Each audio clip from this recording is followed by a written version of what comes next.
just for a minute, I want everybody to take 3 big, deep breaths, all together, right?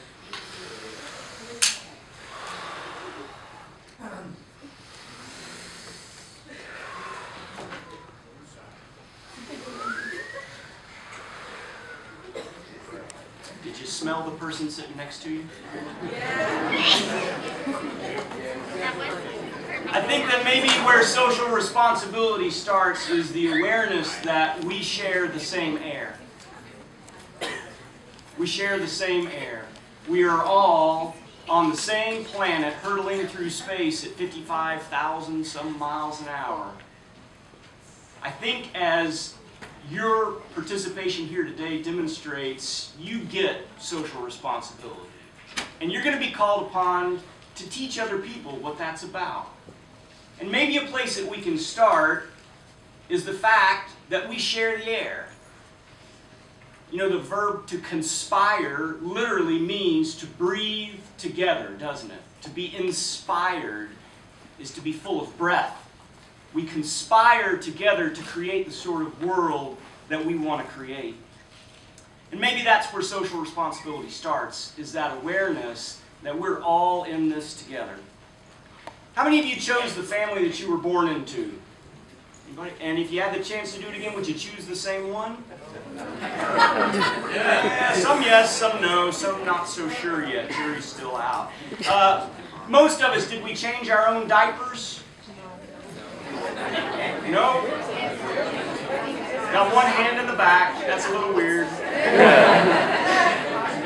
When you are old and feeble and can't feed yourself, are you hopeful that someone will step up to do it? Yes. I think one of the stumbling blocks to social responsibility is that people confuse self-reliance with self-sufficiency. We're able to rely on ourselves to do a lot of things. That dash that Charles talked about, we're able to do a lot of things between the time that we're dependent children and the time that we're dependent elderly people. We're able to rely on ourselves to do a lot of things. But in fact, our lives are incomplete and would not be possible were it not for the help of other people. We are dependent on other people's lives. I think another stumbling block to taking social responsibility is that people confuse their needs and their wants. And I think that challenge really gets pronounced when you start getting into college. What do you need as a human being to survive? Food, clothing, clean water, shelter, an iPhone, cable package, the latest Macintosh. Yeah, it starts to get tough, doesn't it? Those choices that you make, it is important that you know in your heart what you need and what you want.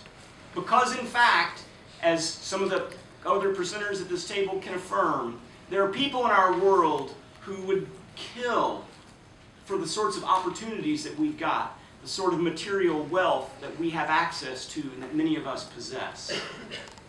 Knowing the difference between what you need and what you want will serve you well. I salute you for being here today, and I've had a great time. Looking forward to talking with you some more.